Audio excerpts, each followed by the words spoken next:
Hello there, my name's Jordan Leroy Hansen, also known as Levdev, and welcome to the Brewing Labs. Now, for this episode, we actually have a very exciting, how would I phrase it, gimmick to show off. But the most important thing is this is actually, when this video comes out, this will be the official paper release of Theros Beyond Death. Now, technically, we actually had access to this expansion a week earlier thanks to MTG Arena, and a lot of the community has been having fun with the set so far. There's just a lot of cool new mechanics, a lot of cool new shenanigans, the gods, devotion. Just seeing the variety of decks that people have been coming up with, it's actually been a very pleasant surprise.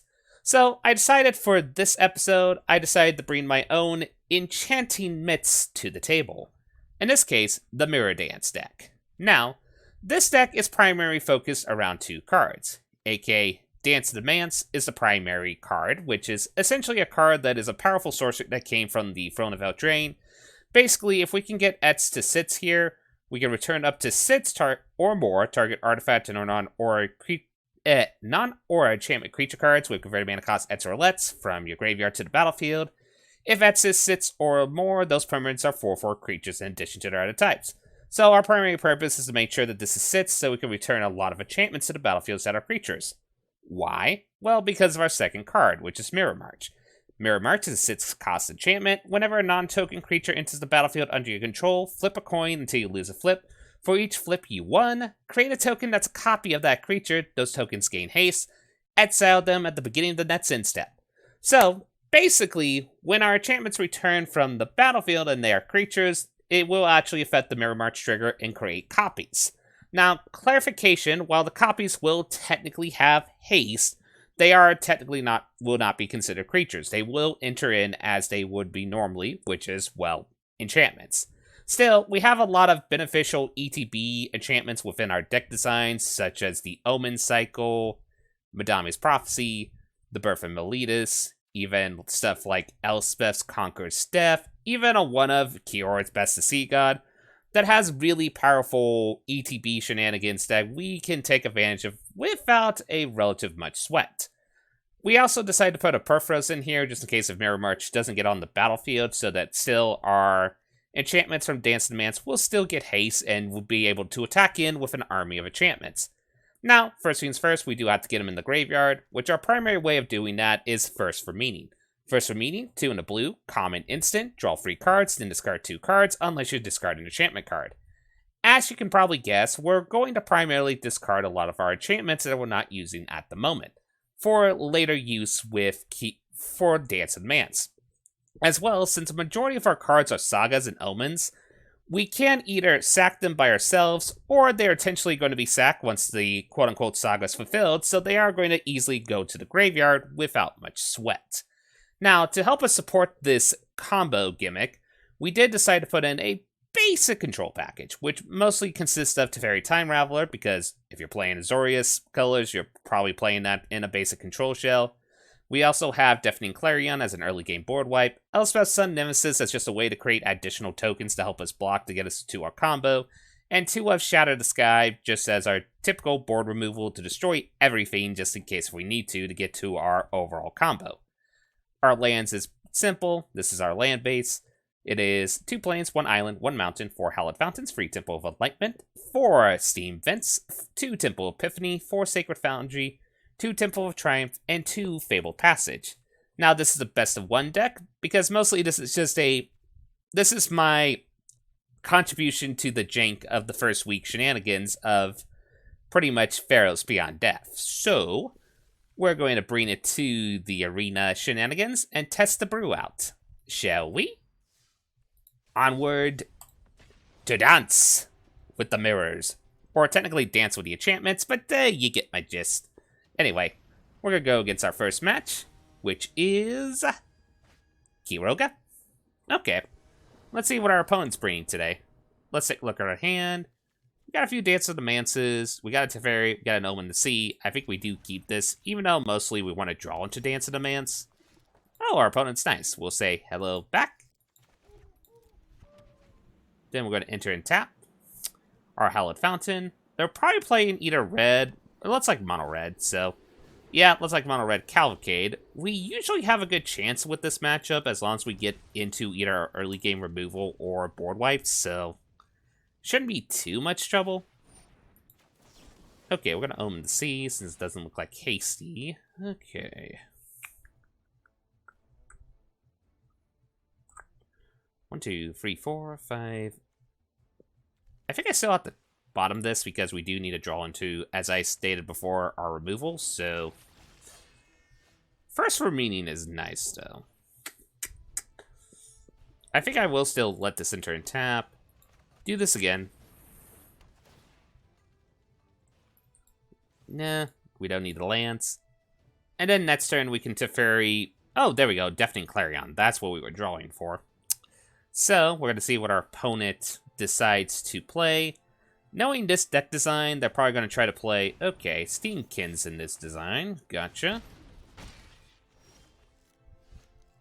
Well, we have a choice. We can either just Deafening Clarion now, or try to Theoretical Sandbag. What I think I might do, though, is actually just play the Teferi. Bounce the Steamkin.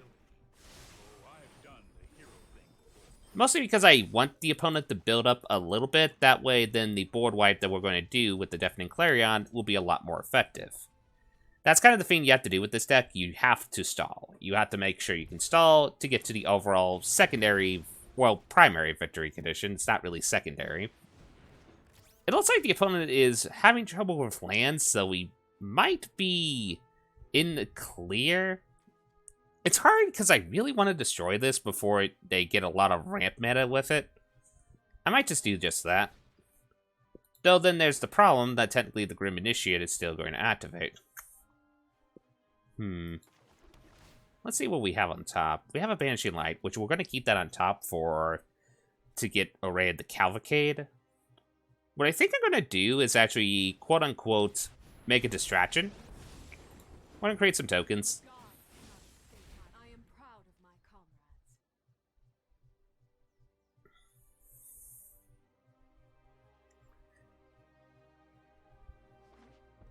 Okay, the opponent plays a land.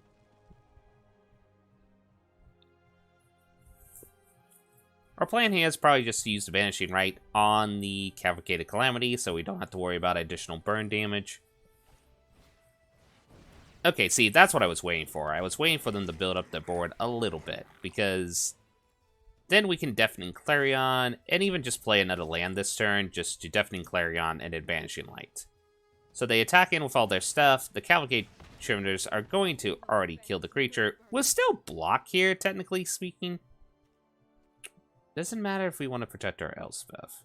Do we? Not really at this point. No. What I should have done, though, is probably double block here. That way, then, I could have made sure this token at least died so that we can, quote-unquote, not have any remainder survivors with the Deafening Clarion we're about to do. But we're still going to do that. So we're going to deal 3 damage to everything. The opponent's going to get a token out of it, but we're just going to do this. Exile the Cavalcade of Calamity before it gets problematic. So there we go. Ba-doop.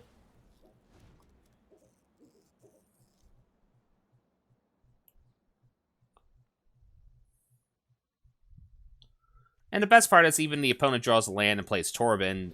That thing's not considered. Oh, that's the pants guy. It's just because Merchant, I always know him as the pants guy. Thanks, Merchant. Anyway, so this one is a perfect target for Elspeth's Conqueror's Death, so I do not mind that whatsoever. Because we do not want them to create a bunch of goblins.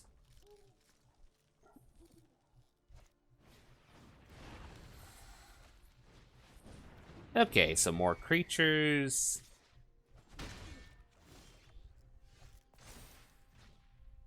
We're just going to have to be on the caution. Use a board wipe. And then we have a second board wipe in hand, so that's perfect. And we can return Elspeth, which we can either use to just to gain life, which we probably are going to do, or just create a blocker here. So we're going to return Elspeth. Get the loyalty, because we have Teferi, so I think what I'm just going to do is do a Teferi turn here. Bounce the Torben.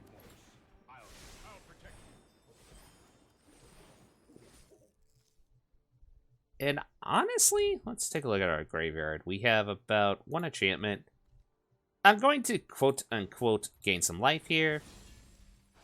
I believe we will find a better tomorrow. We could either just draw 3 cards and discard a card, or we can... I think I'm going to do the first for meaning here. Just generate resources and such. We'll put the Omen in there. We'll play a land. We also have another Teferi or a board wipe if the opponent tries to go wide, so... But still, the fact that Elspeth can help us gain life against this matchup is going to be very, very important.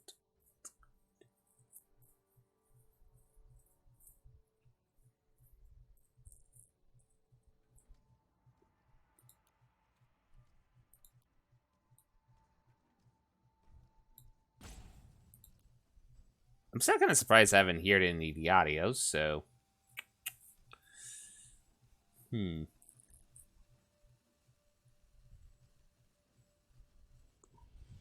Let me check something on my end. Maybe it's something on my end that's causing that.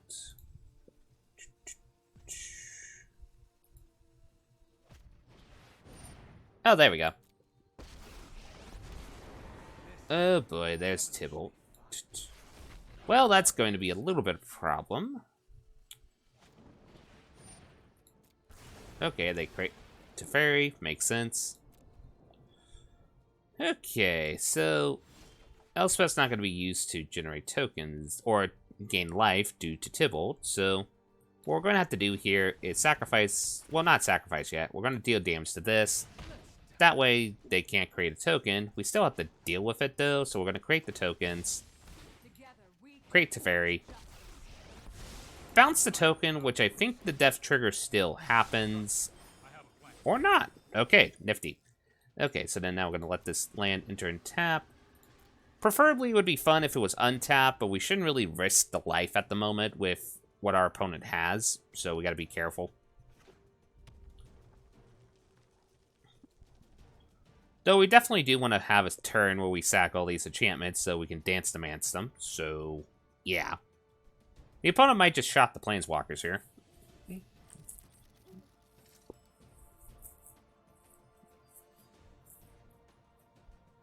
There is also the potential that the opponent might concede, since in mono red, if you don't win by the first 8 to 10 turns, you're kind of in a very, very rare circumstances where you win, so that could also be a possibility as well. But we shall see.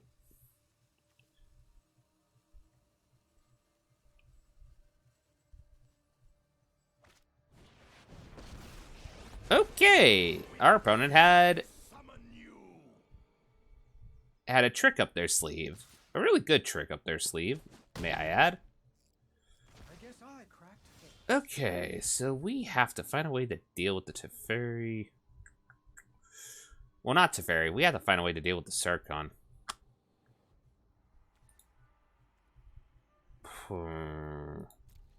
Actually, let's do the math here. We have Perforos. So Perforos is about 5. So 1, 2, 3, 4, 5. That will give us... okay, here's what we're going to do here. We're first going to attack in here and attack in the Sarkhan.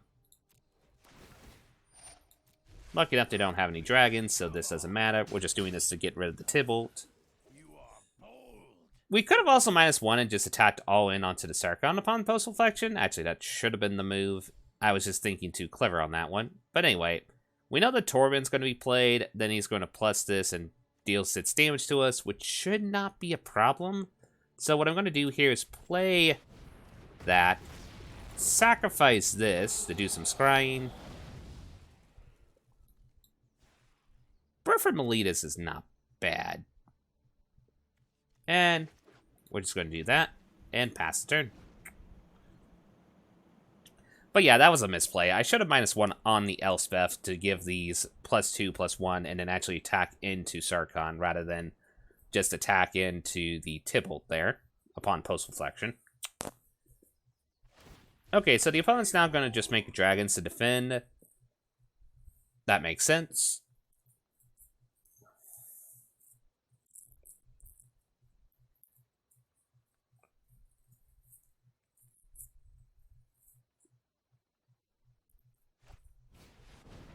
There's a Spit Flame, so that's a problem. Okay.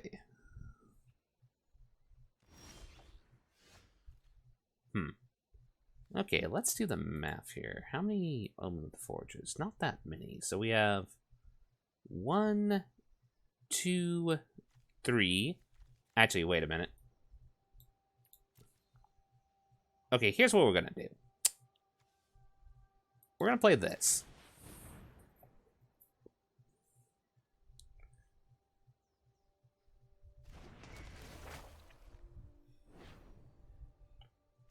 We're going to get a plains.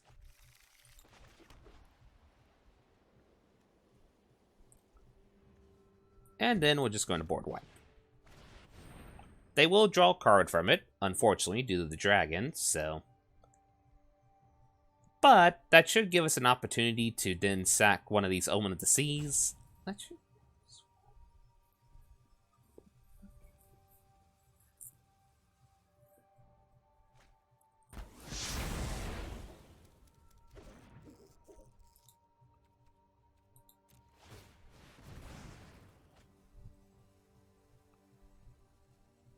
And then we're going to scry. Good thing we did. We don't really need any of these lands. They go to the bottom, and we draw a card. Oh no, we scry. It's not... We're not playing Omen of the Sea. We're scrying with Omen of the Sea. Okay, so now the opponent pretty much choices here is plussing the Sarkhan and swinging us for 4 to 6 damage, potentially, depending on the circumstance. On the bright side, we will get a wall, which will help us defend Torben later, so that's nice.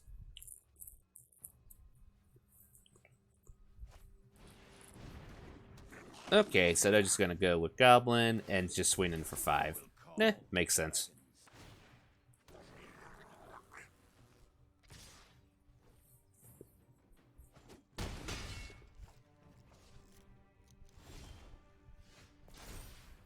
We at least cleared a wall, which is nice. And let's see, how many enchantments do we have? We have 1, 2, 3, 4, 4. 1, 2, 5, 6, 7, 8, 9, 10. So we can do 8. We want to do 6, though.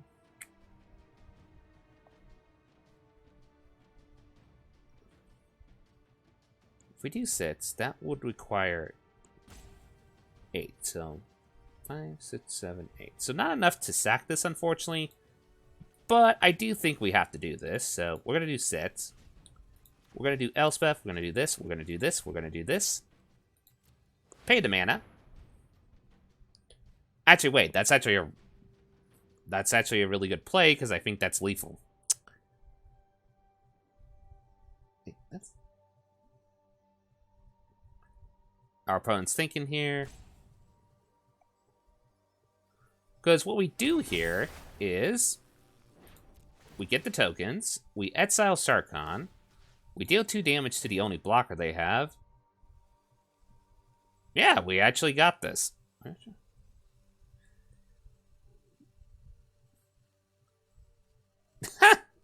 That's kind of funny. Okay, so maybe I just need to learn with this deck. I always try to be flashy with the Mirror March, but maybe the basic shtick is there's some matchups where if you can just at least get 4 of these enchantments out, give them haste and such, and make sure you don't have any blockers, maybe that's the better approach here. Things you learn when you do more experimenting with your decks. Okay. And hey, there is the Mirror March we wanted, so yeah. We can keep that on top just for fun. But, well...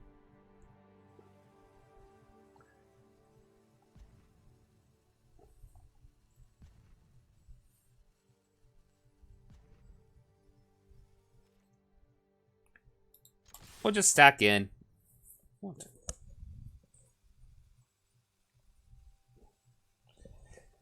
And say to the opponent, good game.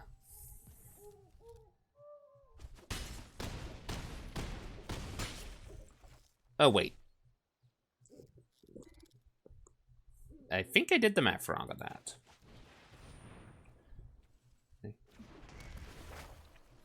Okay, I will admit, if the opponent, like, has a Storm Wrath, I would kind of laugh at that.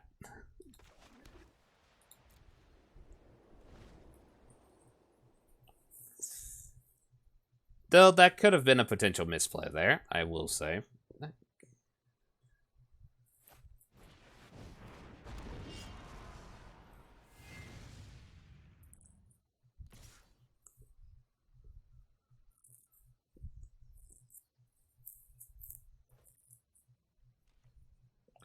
Well, we'll block with the wall, as we had the intention for.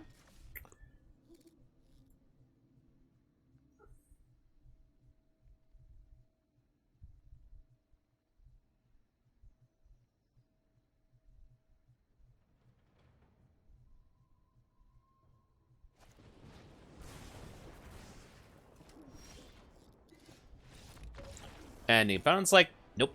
Okay. So that was a good first match. We probably have one more for the video, and then I gotta call it a night. So maybe we can try to see if we can get away with the Mirror March shenanigans.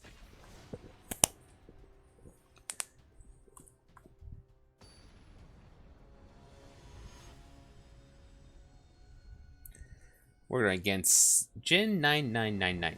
Okay. So let's see what we got here. We got a Teferi, we got a Shadow the Sky, we got a Madami's Prophecy. I believe, as the phrase goes, that's a hand to keep. Our opponent's playing blue, so this could be anything. This could be mono blue, this could be control. This could also just be combo. If we see, yeah, it's probably, yep, look like it's mono blue. This should be interesting. On the bright side, we do have Shatters the Sky, so if they get a little bit scary, we can respond. But for now, we're just going to scry. I definitely like the first for meaning, so we're definitely going to keep that. The land wouldn't hurt, so we're going to keep that on top as well.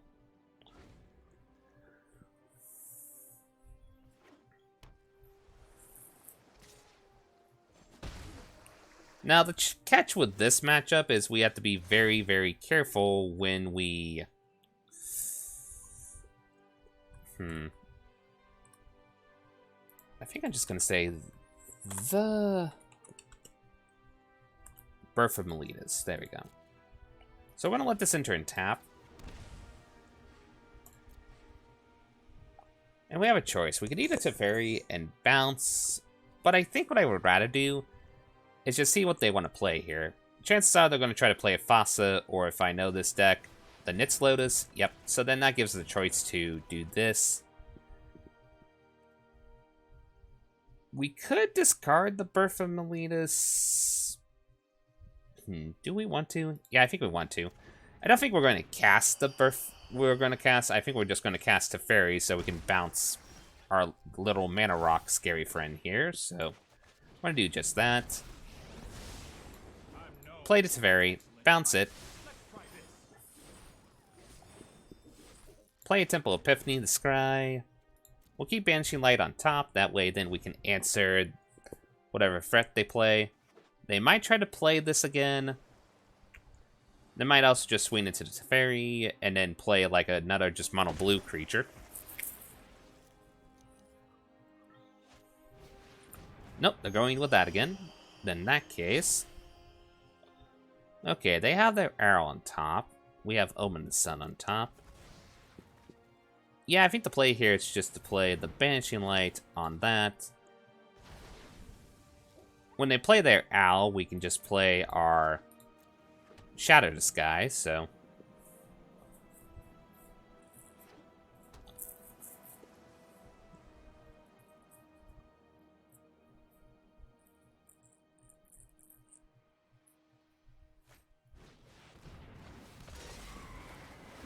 Interesting. Do we care about that, is the question. I mean, it's annoying, but it's not like end of the world shenanigans. Well, let's do some math here. They're going to swing 6 at us. That will be 8. They can swing another... Oh, no, not 6. That would be 7 that they can swing at us.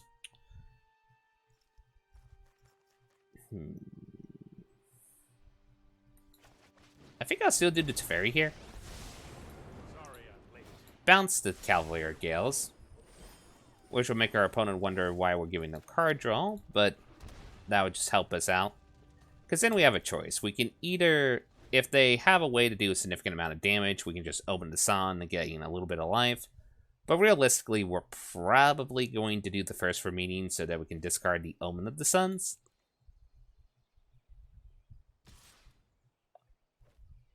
Okay, so we're going to do just that.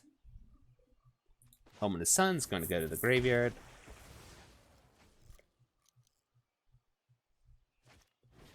They play their Cavalier Gales again, as suspected.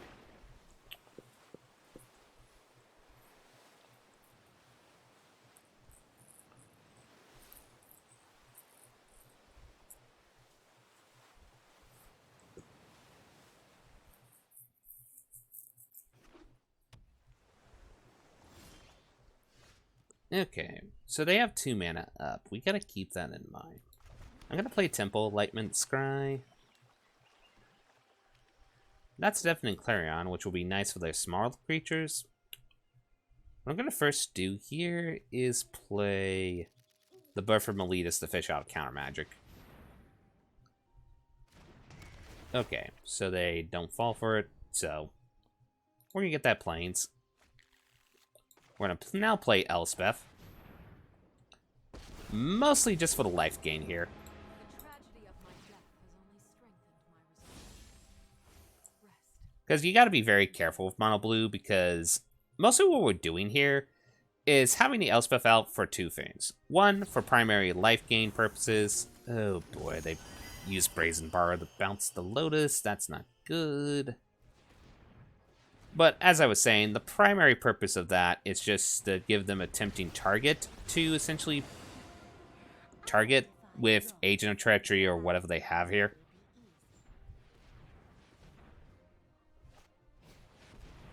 There's Cavalier Gales. They're just going to draw a card. It's these matchups where you're very, very tempted to put in like 1 planar cleansing and such.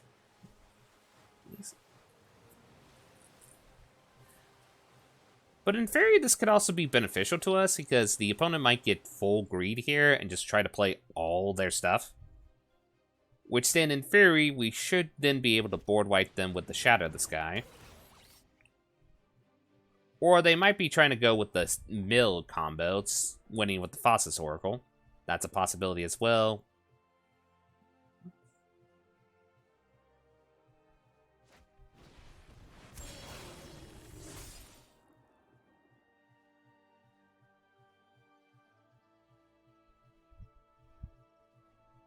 Well, I guess now it's time to see if they win with the combo.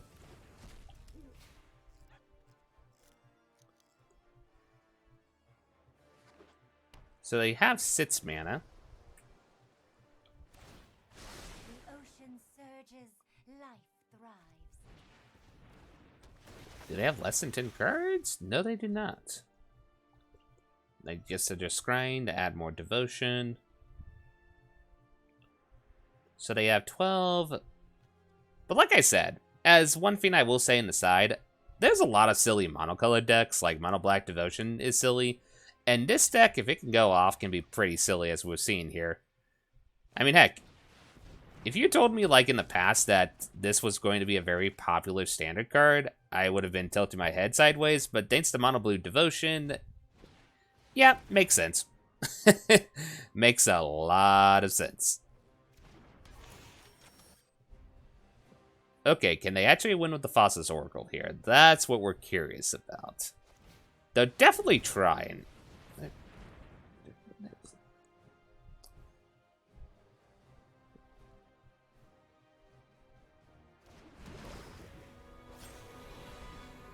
On a more positive note, if they don't get away with the combo, we do have a really, really good Shadow the Sky here.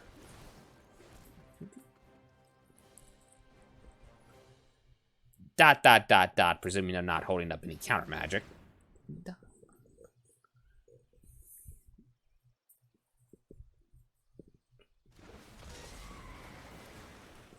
Okay, so they're going to try to draw more cards.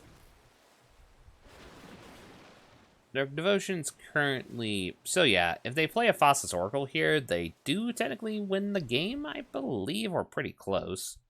They need to play... They need to draw one more... Okay, a few more cards. Yeah, they might got this, especially if they have the Fossil's Oracle in hand. Oh no, wait, they have Fossa out, so all they have to do is bounce the Fossil's Oracle, and I think they win? If I recall, if that's how it works.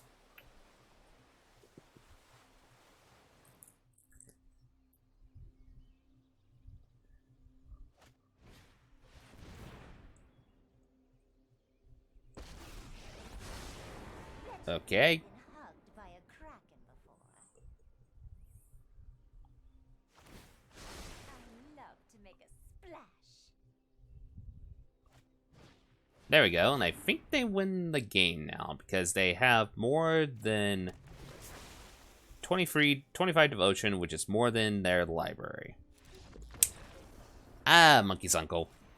Upon postal fletching, maybe I should have used that board wipe a little bit more preemptively than I did, but nah, hey, you live, you learn. You know what? We're gonna play one more match.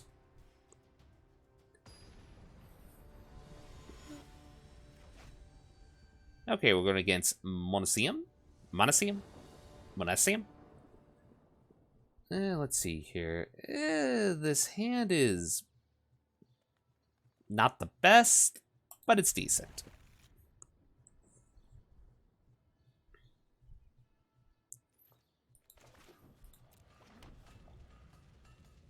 Let's see what we're going against.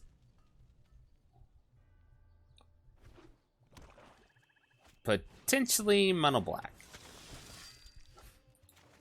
Well, we're definitely not going to play this so that we can at least get a land for our Ominous Sons.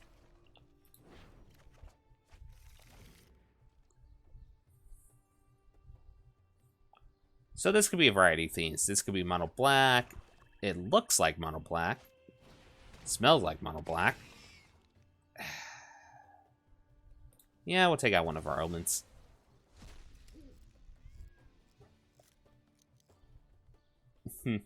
I find it funny that I was talking originally with the previous match how the monocolored decks have been doing pretty good. We went against mono blue. Now we're going against mono black. I do kind of find that a fun kind of coincidence there. I'm not going to lie. Okay, so the opponent's going to swing in for 1 is my logical guess here. Ooh, a Banishing Light. That's actually good. That's really good. Okay. I'm not going to use it now. I'm just going to flash in the Omen of the Suns to gain some life. I would rather use Banishing Light on a threat like Auraria in the deck. Speaking of which...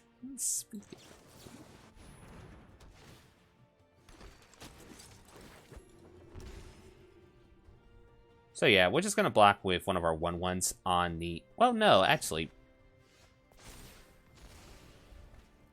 So yeah. We're going to exile that because we cannot deal with that. Now we're really just hoping for an island. Or any land would be nice. Okay, more mono black stuff. More mono black stuff. We're going to exile the Taveri since we already have one in hand.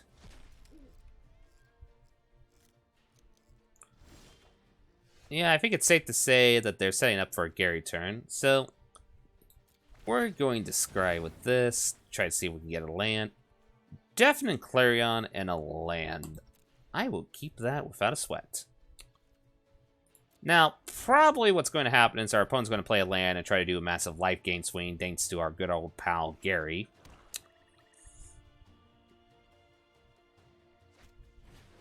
No Nightmare Shepherd. That's a bit annoying. But our opponent's attacking, surprisingly enough. And I'm going to take advantage of that, because what they're going to do there is they're just going to be thinking, oh, I'm so clever. I'm going to make these exiled and still keep my mono black devotion up. And then make you exile a card, which, yeah, it stinks, but we have a backup plan.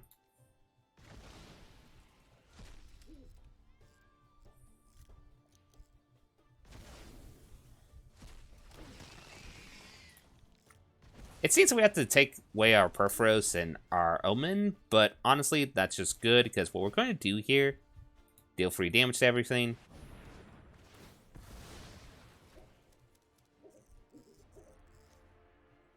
That gets their devotion down a little bit. It's not like the perfect play, but it's a decent play.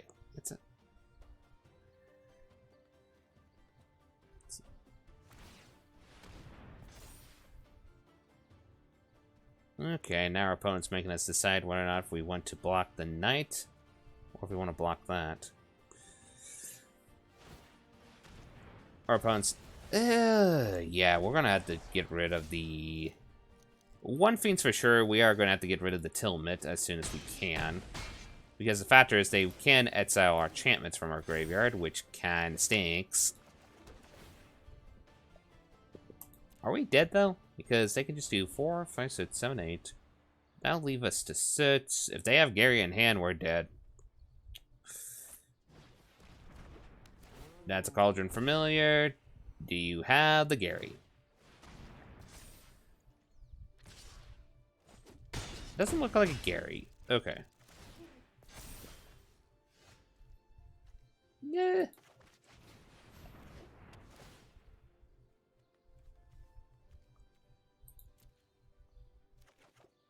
Yeah, we're dead.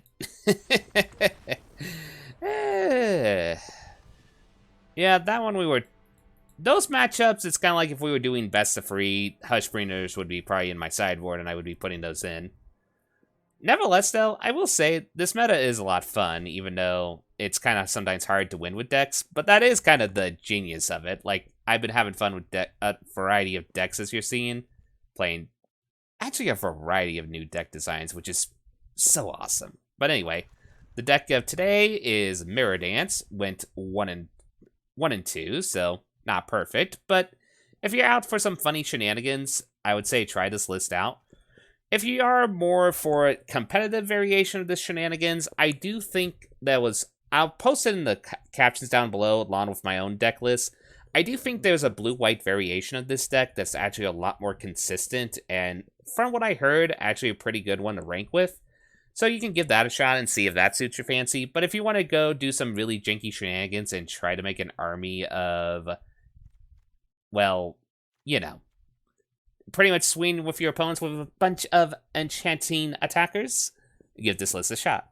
Anyway, I hope you all have a lovely day. This is LevDev, signing out. Badoo!